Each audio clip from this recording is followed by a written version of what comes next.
And one of those principles at Zapier comes from our CTO, Brian. And I'll never forget the first time he said it because it was so helpful and so sticky. It was like impossible to forget. He said, hey, with AI, you can delegate a bunch of the work, but you cannot delegate the accountability. Full stop, period.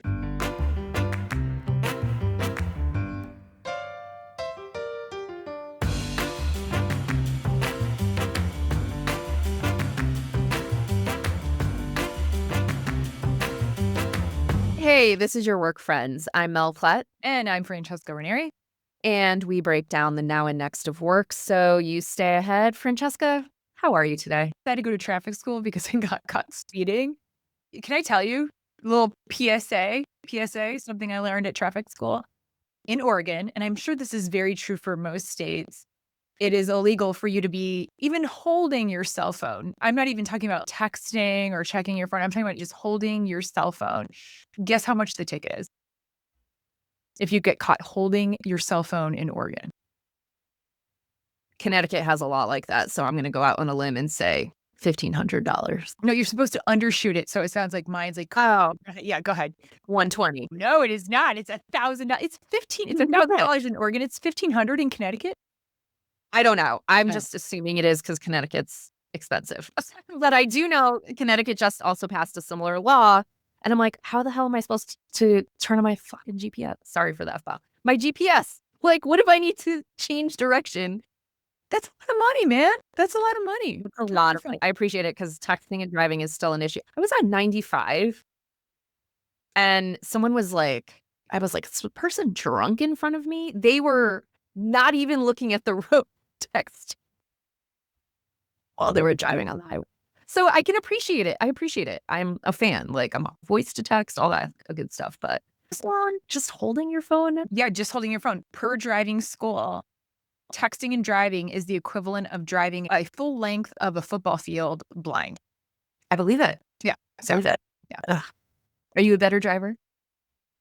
Yeah, I'm actually a lot more cautious. It was a good course. I was like, I appreciate this course. And they're like, okay, get out of here.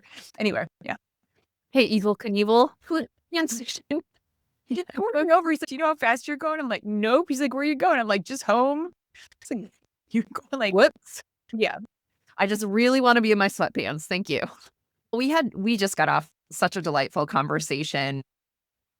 We've been following Zapier for the last few years because they've really been leading the way in terms of automation and AI transformation. And we connected with Brandon Sammut, who is their Chief People and AI Transformation Officer. And his team is just joyful to follow on LinkedIn. If you are not following them, you absolutely should because they are putting out playbook after playbook on how to be successful with this. And we were talking with him about Zapier's call to action for AI fluency and adoption within their own organization, their code red. Francesca, what do you think about this conversation? Every organization, you've either been a part of a tech integration or you've led a tech integration, and adoption's always just a super pain in the ass. And Zapier's at a 97% adoption. By the way, they did that all without any formal learning and development. And so we were like, how in the hell? So I loved this conversation. Brandon broke down exactly how he did it, what you need to consider, how big of a play culture is in it. I left feeling like Brandon's a good egg, and I want this type of CPO in every company. With that, here's Brandon.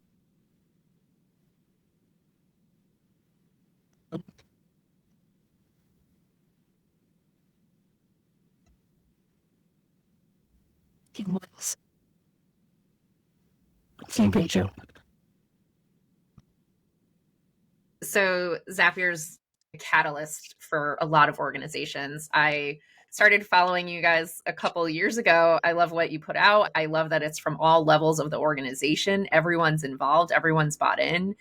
And then I read about Code Red. 2 questions here. What was Code Red? Is Code Red? And what triggered Code Red at Zapier? Yeah. So this is back in March of 2023, 2.5 years ago. And it was about 6 months after ChatGPT 3.5. It's about 6 months after that model came out. And we had plenty of folks at Zapier been keeping up with all the models and building with them and, what have you. But 3.5 was pretty capable. It was a big step up. And for Zapier, the code red moment wasn't just about a new model coming out. It was about also the pace of progress with the models. And you start drawing that improvement curve as the little dots start getting plotted, as it were. And you're like, these are going to get better fast. And for a company like Zapier, whose mission has always been make automation work for everyone, you see a massive opportunity. Like AI can help make automation more powerful, but also make it easier to use. And you don't always see that kind of business opportunity, right? For the thing that you wake up to do every day is do it better and also make it easier for the humans doing the work. So that's captivating. That's a great opportunity. But you might be asking, like, then why a code red? Like, why not just pixie dust and rainbows and let's go? Because the other side of the coin is that same technology, generative AI, can also really challenge a business like Zapier if you don't seize the moment. And I think this is true for a lot of organizations right now. I don't think every organization had that imperative 2.5 years ago, but nowadays many more are like shoulder to shoulder with companies like Zapier and being like, hey, I don't know if we've ever had a bigger opportunity. But also, the ball's back up in the air. However good we thought we were, however dominant we thought we were, we got to go play for it over again. In any business that has the privilege of being around for more than a hot minute, you have these cycles. Yeah. And Google's had it, Meta's had it, every conceivable organization, all public sector organizations have the same phenomenon. But it can still be disorienting for teams because you have a season where you feel like you're on top of the world and the snow globe gets shaken up and you're like, I can't even see 2 feet in front of me. I don't know what to do. So I have a lot of empathy for that. We've definitely navigated that at Zapier. But that was the inspiration for the code red.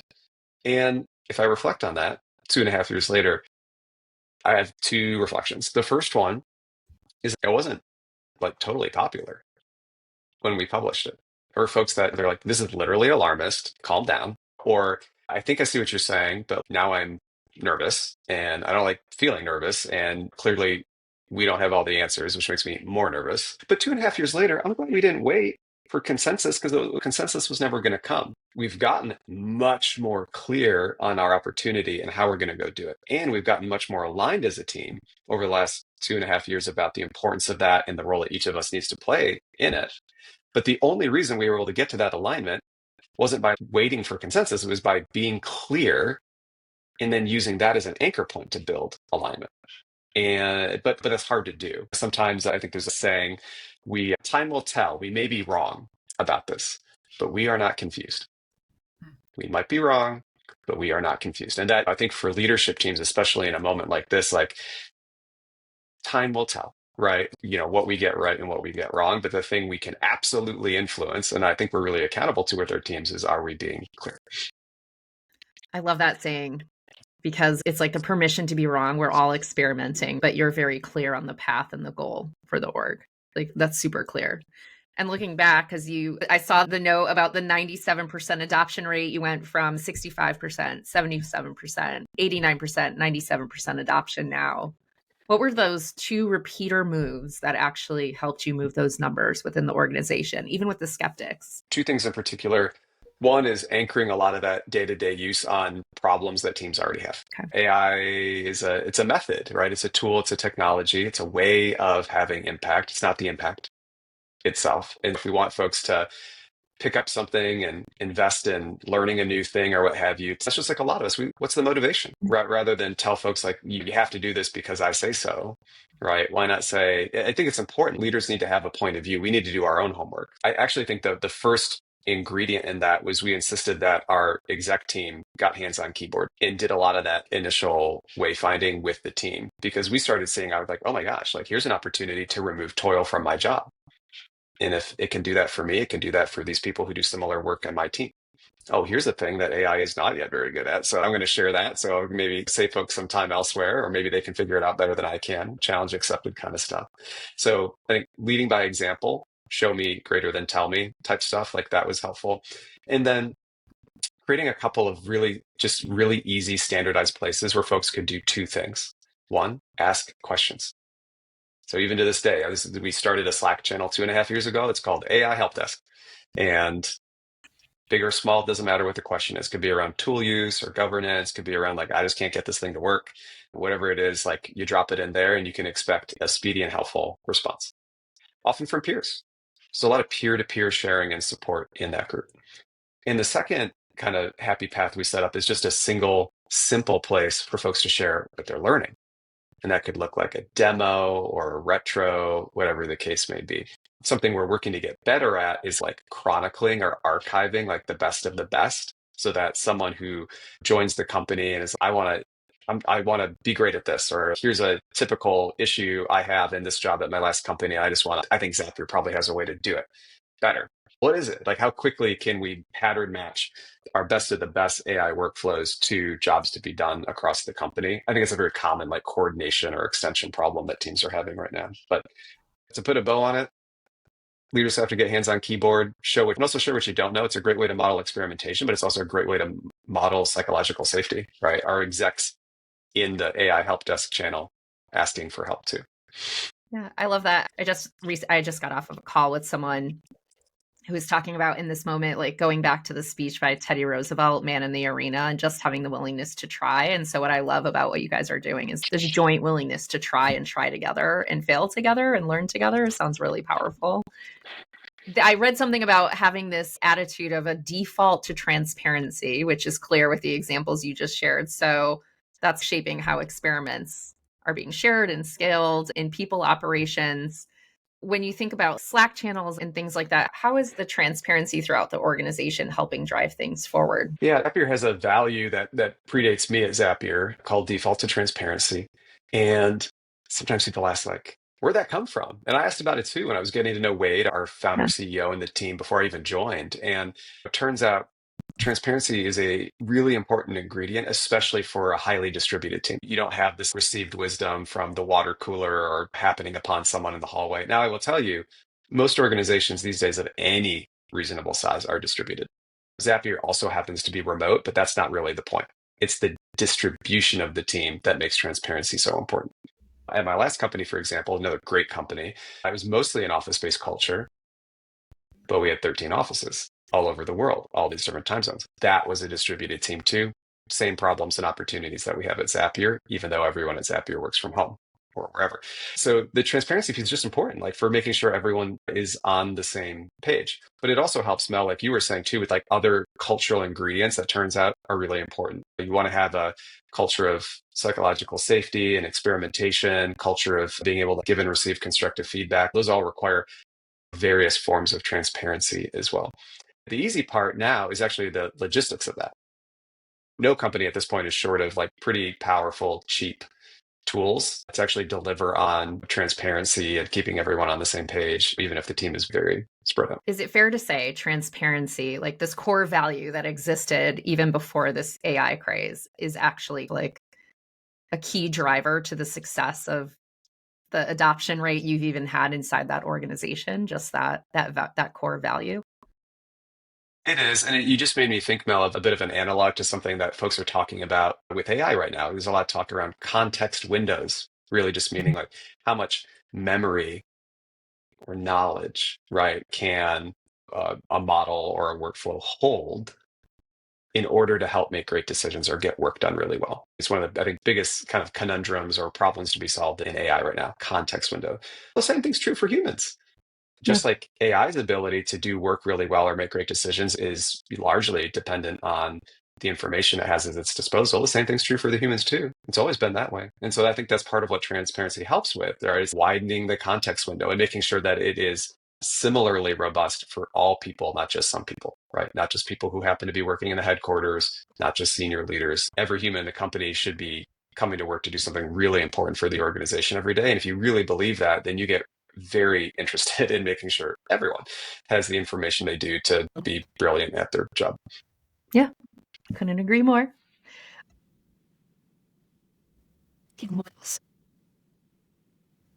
Same page. I think I read somewhere that AI fluency is now a requirement for all new hires with this 4-level rubric.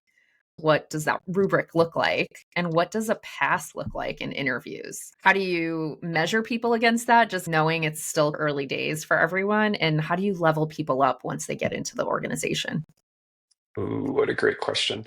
Okay, so why do we do this? The reason we do this is twofold. The first reason is AI fluency is just very important for being successful at this company. And while we do a lot of like value-added training during onboarding, there is some baseline fluency that folks simply must have. Now, what do we mean by AI fluency? What we mean by AI fluency is the ability to use AI to be unusually effective in the work that you're going to do at Zapier. What's interesting, if you look at the AI Fluency Rubric, which we've open sourced, it's not all prompting skills and evals and traditional like AI builder technical skills. It's really two-thirds about craft and judgment, curiosity, strength of experimentation, and so on. These are timeless competencies. And so where folks wash out of our AI fluency assessment, it's at least as often because they never got particularly good at those things, which, by the way, were really good qualities to have way before Gen AI, than it is because they're lacking in prompting skills or some of these AI builder hard skills. By the way, a lot of those AI builder hard skills, like those methodologies or best practices, are changing pretty quickly too. And so we just have to have a good muscle inside the company of keeping up with all of that. But what we absolutely must have for everyone who joins the company are some of those timeless mindsets and capabilities, which again, like actually aren't specific to Gen AI, but are actually very helpful for building and using it. Let me share one other thing. There are 4 tiers, like you mentioned, Mal, to that framework. Yeah. The first one is literally called unacceptable. We like to be clear. At Zapier, it's as much about mindset as it is about anything related to skill, right? The folks who typically qualify at unacceptable have almost like ideological opposition to the use of AI, which is interesting. And we still see people apply to jobs at Zapier and say, oh my goodness, this is very important for us. So we just can't have it. But that's part of what's helpful about this screen, right? Yeah. Say, hey, like we can't work together. Like we can ask hard questions about AI. In fact, we need intellectual honesty about thoughtful use of AI. Like we want that at the company. We don't just tolerate it, we need it. So that's not a fail. That's actually an add to the team to be able to think critically. But like dogmatic opposition to the use of AI, period, is incompatible with what our customers are counting on from us and what we're trying to do in the world. The other 3, capable, adoptive, and then at the highest, transformative. Most roles at Zapier, you can be hired in at any of those 3 levels.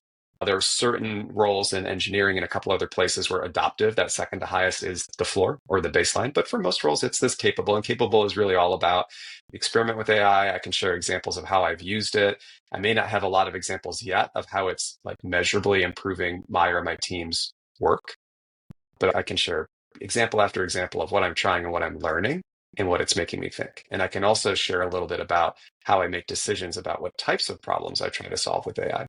We're not looking for a perfect answer, and we're not even looking for folks to perfectly agree with some of our frameworks on this. It's just the folks who've really given this some thought and have both a critical eye, but also a sense of possibility.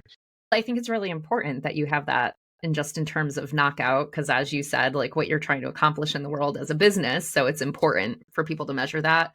But what stands out to me, and we're going to show the rubric in the show notes so our listeners can access this too for inspiration, maybe in their own orgs, is that you're doubling down on those human capabilities that you talked about, as you mentioned. These are all important before AI. They're going to be important way down the road and even align with what World Economic Forum has also said are the most important capabilities by 2030. So we'll share that out as well. Out of curiosity, are you letting people just go and have agency? Are they bringing their own AI to work? Do you have firewalled AI? What are you all working with? Like, how much experimentation do people have?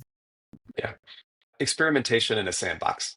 And Got so part of our accountability is to define the sandbox. So to give you a couple specific examples, any and all use of AI inside the company has to be on enterprise grade models that have, for example, like none of the data that we put in can be trained on by the providers of the models, for example, and so on.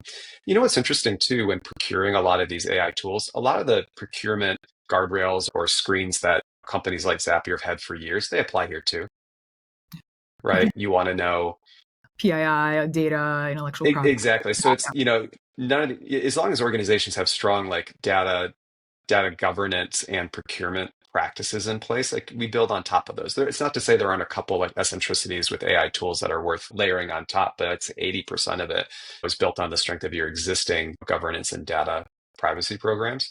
But by the way, though, that does mean that if those are shaky, bringing a bunch of AI models and tools in can meaningfully increase your risk profile. Sure. One of the things that we recommend with a lot of our customers too is if you have to do a bit of a pressure test when you're early in your AI transformation journey, both at the governance level, like we're talking about right now, at the operational level, do we have really strong standards of what excellence looks like? Because AI is meant to help us be excellent. So if we don't have a really crisp, measurable point of view on what great software development looks like, or what great recruiting looks like, or whatever the case may be, then we're like building towards no particular end.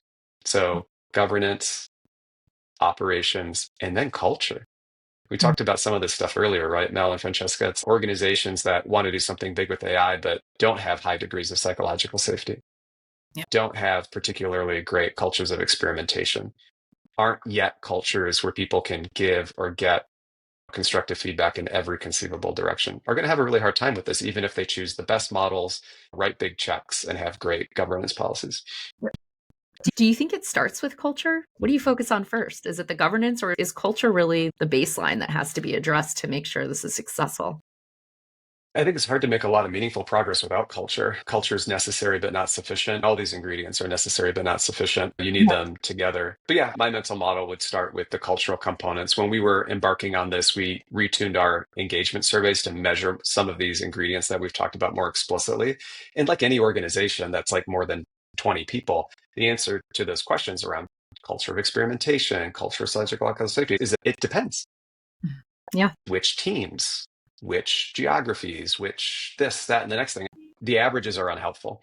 Understanding which parts of the organization or segments of the team are strong in some of these cultural indicators and which are thinner and in need of shoring up or improvement, that's what we really wanted to understand. And I think teams can do that as they also strengthen their governance policies or their data privacy posture and what have you. But what I feel really strongly about is that you can't do the culture part later. It may not be the only thing you do in your first motion or your first big wave of investment, but it has to be part of the first wave.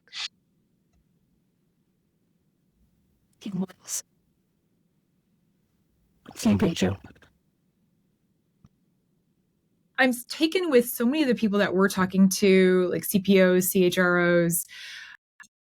They're just coming out of COVID. They're trying to reset. Here comes AI.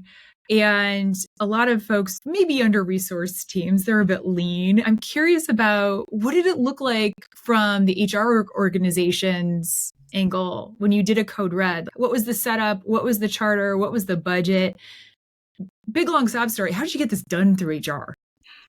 Yeah, I'll start by saying we're not done yet, but there are a couple of things I'd say they're helpful, but they're also necessary. So the first one is, like you were saying, Francesca, the Zapier people team already had a lot to do when this opportunity cropped up. And I'll tell you, for the first year and a half of that AI journey, so spring of 23 all the way through the end of 2024, the people team, like the rest of Zapier, meaningful gains in AI fluency, starting to use more automation and AI to improve everyday work, starting to see some interesting productivity and quality gains. That's all good on the adoption part of the curve. When it comes to like transformation, like complete reimagination with 2, 3, 5, 10x improvements in efficiency or quality, also employee experience, by the way, as part of what we get to play for with all this is make the jobs for humans better. Like, I didn't come out of last year, 2024, feeling like we were on a path to unlock that in 2025. And talk with our people LT, and it was like, part of the reason is, that's what you mentioned, Francesca, is like everyone's got a day job. And the team is not lacking in will, and it wasn't lacking in skill to take on some of these bigger redesign work with AI opportunities. It was really just focus. Like we talked about earlier, it was like, what's the thing you believe? I was like, oh my gosh, like focus, do fewer things better. And I was like, I'm not leading this team by example in that area right now. Was my takeaway at the end of 2024. So in the first half of 2025, as a team, the whole project we called Clear the Lane. And here's how it worked. We made a spreadsheet of every single people, practice, product, and policy that we are accountable for at the company. And I asked the team, I said, hey, by the end of June, so halfway through 2025, we will meaningfully further automate, de-scope, or retire entirely at least 50% of the rows on the spreadsheet. I'll tell you something, like every team, including our own product teams that face the customer, it's like building stuff. We do a lot of building we don't always do as good a job or spend as much of our attention on pruning, taking stock, right? Something that was super effective 2 years ago may just not be quite as relevant as it was then. Things change. But there are very human reasons why we're not as good at the pruning. As humans, we develop pride and affinity for the things that we build. And this is a good thing, right? Proud of the thing that has our name next to it. Sometimes on Maslow's hierarchy, right at the base of the pyramid, it's also just about job security. And one thing that really helped in the team, the people team at Zapier rowing together on this clear the lane effort was being really clear about we are asking ourselves to let go of some things so that we can pick up this. And we had no shortage of like reimagine work with AI and automation opportunities on our backlog. So we had this, right? So we can pick up this, like almost every part of the people team. I just asked folks, if you had this time back, like what would you do with it as it relates to our opportunity with AI? And like they said, yeah, I would do this and I would do this. I just don't have time to do it. Okay. That was really helpful because I think it is a lot. I think it is a lot for leaders to ask folks to, both from a pride and a sense of job security point of view, to just start retiring or shredding a bunch of their current accountabilities without having a vision for what we're going to pick up and be working on instead.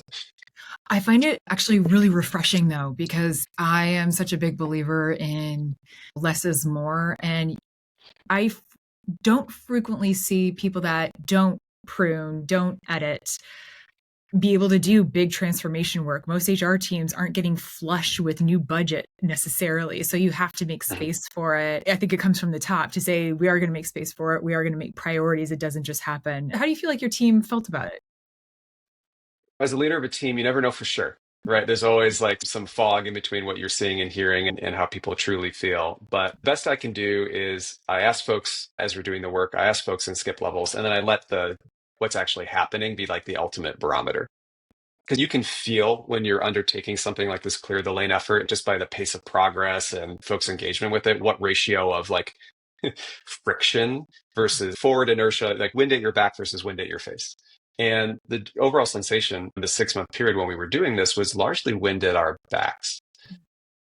And so on one hand, part of my own critique on my own leadership is I wish I had done it earlier to some degree, but maybe not that earlier, if that makes sense. Because I think if we'd come out swinging in spring of 2023, when we were even just starting to wrap our heads around the opportunity, it may have been too soon. Because as a team, we wouldn't have had as crisp a vision for what we thought was possible and what we would do with some of the time we would get back if we started pruning back some of our current portfolio. Yeah, certainly a good hygiene to get into, not only as a team, I would think as an individual too, like always asking yourself individually with what I'm doing, what can I be giving up in order to make space for more transformational things? Absolutely. It's a lot better when the team does it with itself rather than the CEO or the board coming around at some point and asking you to do it as part of some exercise. So I think it's just good.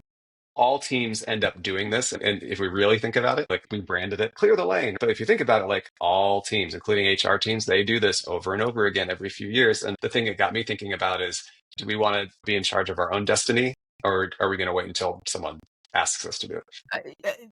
That's the question to be asking for sure. Super smart. Zapier named its first AI automation engineer for HR. What is up with that?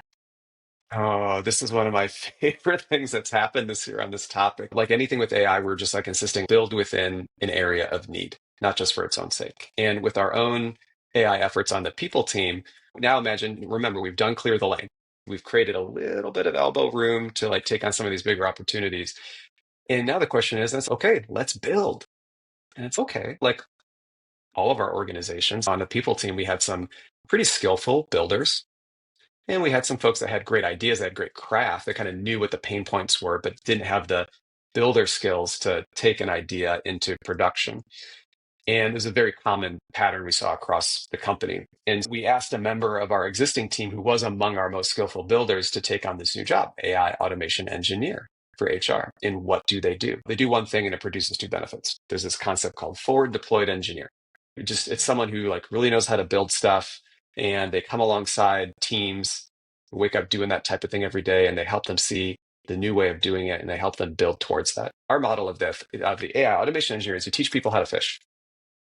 So Emily, our AI automation engineer for HR, she does co-builds with teams, talent acquisition, total rewards, people operation. As she's doing that, and this is the second benefit, she's building their AI fluency through hands-on. And in fact, provocatively, Zapier does effectively no like traditional L&D or classroom-based learning as it relates to AI at all. I think that's debatable, by the way. There are other ways to think about that. A very hands-on approach.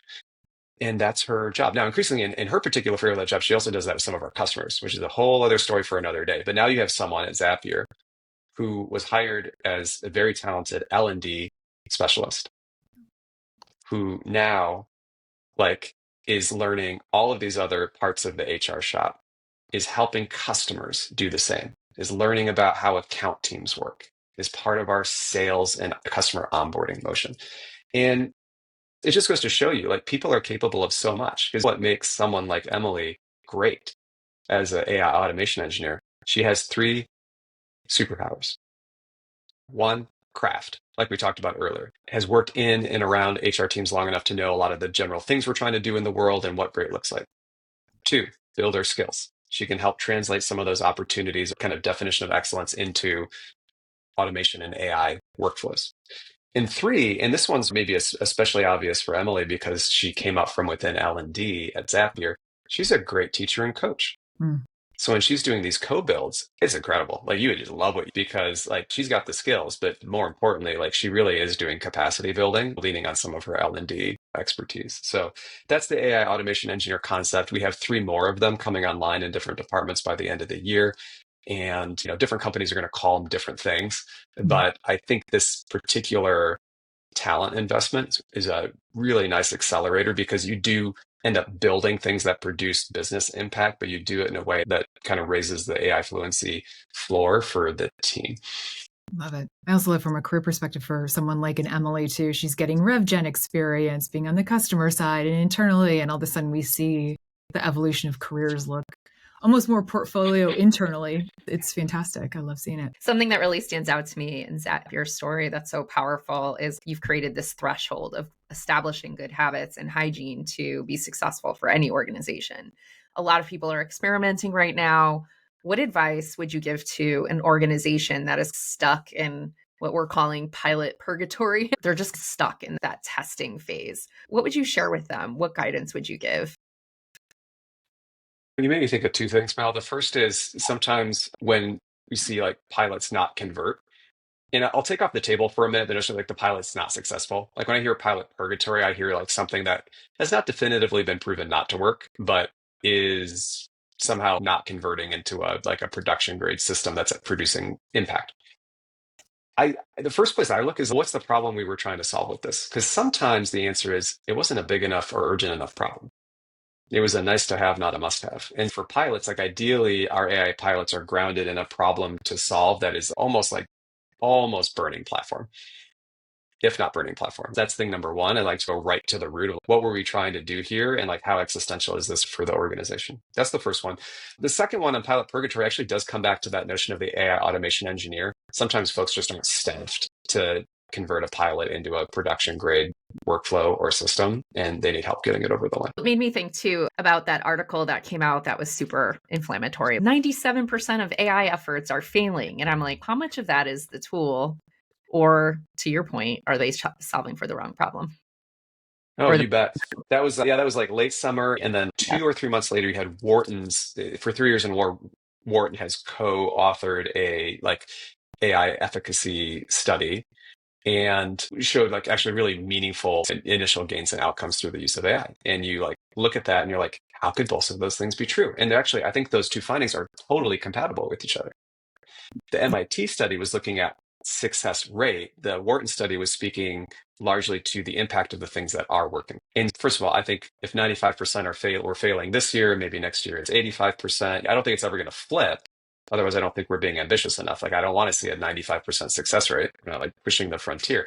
But what was neat about seeing those 2 studies together this year is that one's focused on success rate, the other's focused on basically magnitude of impact. And if we're an organization today, and even if we have that 95% fail rate, I'm interested in the difference between what can we learn about how to have a better conversion rate for success. But I'm really interested in what's the so what for the 5% that succeeded.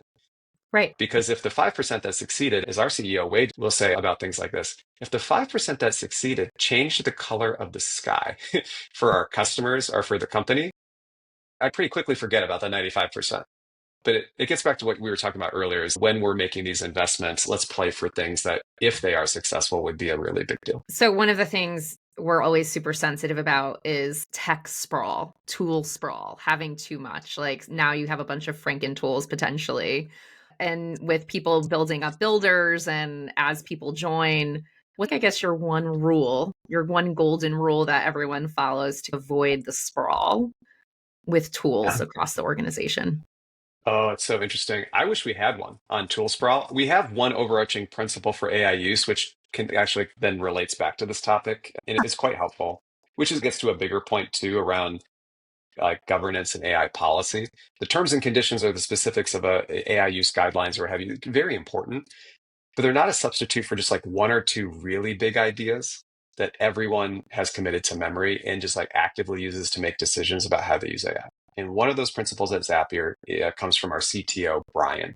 And I'll never forget the first time he said it because it was so helpful and so sticky. It was like impossible to forget. He said, hey, with AI, you can delegate a bunch of the work, but you cannot delegate the accountability. Full stop, period. And you just think about how much water a principle like that can carry for a team in making these everyday decisions, because no policy, no matter how great it is at a given point in time, can cover all the situations that folks are going to encounter. So what does that have to do with tool sprawl? With tool sprawl, first of all, a lot of empathy. There is a lot out there. It is gobsmacking and impossible to keep up with. We accept tool sprawl where it's in service of experimentation. But we did accept a fair amount of messiness at the beginning. Everything, though, had to go through the same high rigor procurement process. So sprawl could happen as an outcome of saying yes, but the yes had to still come through the same like guardrails and screens. We are starting to consolidate. The type of sprawl we're experiencing right now, and we haven't totally figured this out yet, is similar to what we talked about earlier, which is just like workflow sprawl. Yeah. It's like, by the way, there is a season of experimentation, which is really helpful. I'll give you an example. Take a recruiting team. Let's say you have 10 recruiters in your organization. And for a time, based on their craft and their builder skills and their hypotheses, they're solving, they pick 5 big typical pain points or sources of toil for recruiters, and they all try different ways of solving it with the tools they have available to them. Season of experimentation. Great. You get to a point where, I don't know, there's a golden path. Like some of these are better than others. The work of then like standardizing and saying, yes, like the experimentation season is important. But then at that point, once you have your best of breed, every day after that, it is now meaningfully messy and inefficient for 10 recruiters to have 6 different ways of solving the same problem. When we know, if we really took a beat, that there's really one best way to do that as we understand it right now. That narrowing, that's hard. And it's hard for us too. And one of the things that is actually like in this type of workflow consolidation or like establishing and standardizing on golden paths is part of our scorecard for 2026. Can we talk about fear for a second? How much time do you have? Listen, Mel and I think about this all the time, just because we do a lot of future work. We talk to a lot of futurists. You hear everything from the biggest company in 10 years is going to be 50 people and we're all going to be farmers to AI is going to, yes, take some jobs, but create much more. And I'm curious, as someone that has, in my mind, been on the forefront of AI adoption, AI transformation in an organization, what is your hunch? What is your gut? Are you guys finding there's a lot of replacement, that it's evolving and morphing? What are you finding in terms of, if I had to ask you, where is the like workforce going? Yeah, I don't know. And I think anyone that tells us that they do is kidding themselves. Yeah, illusion. Yeah. I think about this a lot. I want to know. I cannot know. And what we talk about with our team is, this is an important question. Mm-hmm. What can we influence within this question? So one, we have control over our workforce strategy. When Zapier produces productivity gains, what do we do? And our customer support team, for example, over the last 18 months or so, they have doubled their productivity by cutting in half the amount of time it takes to respond to a customer support ticket. The customer support team at Zapier Does it have half as many people today as it did 2 years ago? No. But what is true? One, the jobs are a little different. The ratio of frontline support people to like technical operations people, that's changed. There's some new jobs and new ratios of jobs on the team. But the bigger one, in addition to that, is that the team is now able to do things that we have dreamed of being able to do that were never possible in terms of bandwidth or finances before. The specific example would be as the team was able to use more automation and AI to respond to tickets faster and unlock some bandwidth, they're now participating in some of our like account expansion. This is good for customers, it's good for Zapier, the business. It's a new set of skills and experience for the team. But that's part of the opportunity. But leadership teams have to make these decisions. That's what we can control. I don't know the macroeconomic outlook 5 years from now or what have you. I do have one other like little hot take on this though. No company, no management team, like this is going to have to be like a policy solve, especially in a world where there's like some type of like macro net job loss. This is a policy solve. Like the most influential CEOs in the world aren't going to solve this problem. I was a political science major. I started work in the public sector. Like I believe in the importance of governments and policy to help like engineer a good path forward in places where with a lot of tech disruption, individual organizations by themselves, there's just all these gaps in between what individual companies or organizations can do. Yeah, super fair. Here's a question for you about what you tell like an individual employee or what you would tell a manager. What would be like a 30-second script you would give a manager that they might have employees that are really freaked out about using AI or they have a fear of being irrelevant or losing their job? What's the rah-rah there? What's the 30-second good speech there to give somebody? Oh yeah, it's a human moment. And the most important thing is that we can talk about it. So that's thing number one. Thing number two is the way that the work we do gets done is changing. And the best way to stay not just relevant, but to maybe even take up a couple notches, how well we do it, is to lean into the moment, not lean away. This is a row with the current, row against the current type of moment.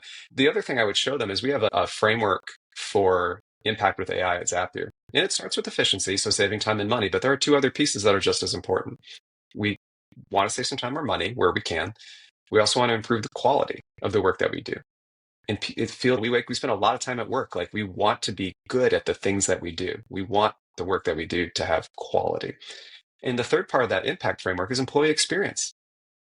We are going to change the way we get work done, but part of how we scope in what that looks like, and it's in writing, this is how we architect this stuff, is improve the experience of the humans doing the work while we improve the efficiency and quality of the work too.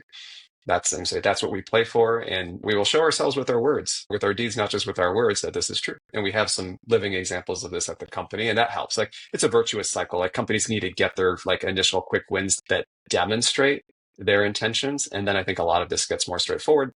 That being said, I still have concerns too, right? But I think I want the people at Zapier and so many of our organizations, I think, are really thoughtful. And the critiques, if they're constructive, are a really important part of the conversation. So if anything, I just want our heads in the game in organizations who are being like very earnest and thoughtful about this to be in the mix. Because again, like it's a technology, the extent to the ratio of used for good versus used for something other than good is going to be determined by everyday decisions made by organizations all over the world. And we want to be part of that. You give me hope, Brandon. You give me hope. I appreciate that. Thank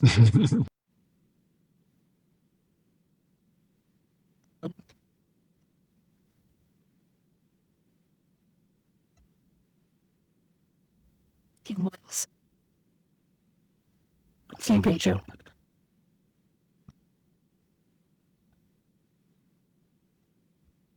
All right, Brandon, we like to do what we call rapid round. You could respond in one word, one sentence, whatever you feel comfortable with. But this is just for us to get to know a little bit more about you. Are you okay if we dive right in? Yeah, let's do it now. All right, perfect. It's 2030. What's work going to look like? Better, hopefully, but only if we make it so. Yeah, I think you're right. All right. What's one thing about corporate culture you just want to see die already? Oh gosh, people saying different things depending on who's in the room. Ugh. I can't take it. Up into that. What's the greatest opportunity that you think most organizations are missing out on? Oh, do fewer things better. Focus. Yeah, that the whole say no to do more. What music are you listening to right now? What's on your playlist? Oh, it's all K-pop demon hunters over here. My 9-year-old and 6-year-old. Oh, Yeah, with the dance moves, naturally. Yeah. Very nice. nice. Very nice. Any TikToks? You doing any TikToks with them on it or no? Hold me back. Yeah. What do you think about K-pop Demon Hunters? Do you like it? Did you like the movie? Oh, cultural phenomenon. Yeah, I mean, there's a lot to like. There's a lot to, Yeah. from the art to the music, the whole deal, and it's got some sass, right? Yeah. Yeah. Yeah. I like Derpy Cat the best. It's the cat with the crow and Mm-hmm. stuff is my favorite. I love that. Yeah. What are you reading? It could be an audiobook, it could be a journal, it could be anything. What's Yeah. got your attention these days? Yeah, so I'm almost done. I'm going to finish it this weekend. I am reading The Goldfinch by Donna Tartt. Highly recommended. Just freaking captivating. It's also like for a book that good, it's also relatively new. I think it's only 12 years old or so. Very nice. Very Yeah. nice. Okay. Who do you really admire?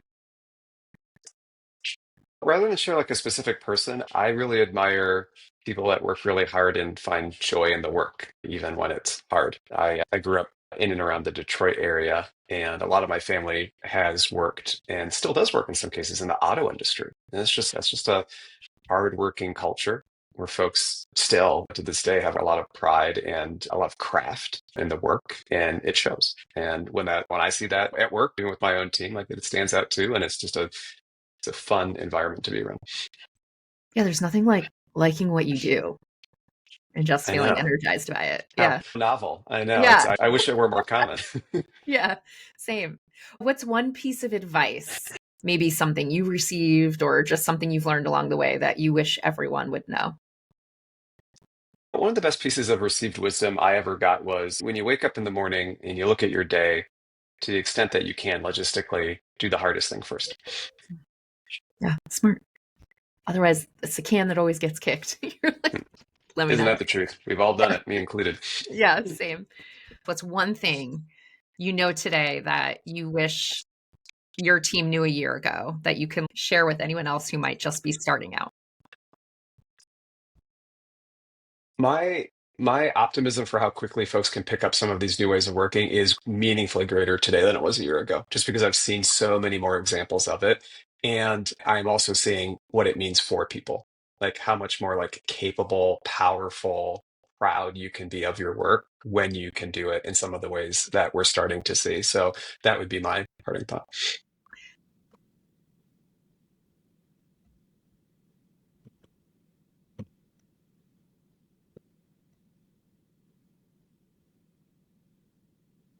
Thank you for your time today. Appreciate you. Brandon, how can they stay in touch with you? What's the best way to follow you? LinkedIn. Perfect. All right. Thanks, Brandon. Thanks, Brandon. Thank you. This episode was produced, edited, and all things by us, myself, Mel Plett, and Francesca Ranieri.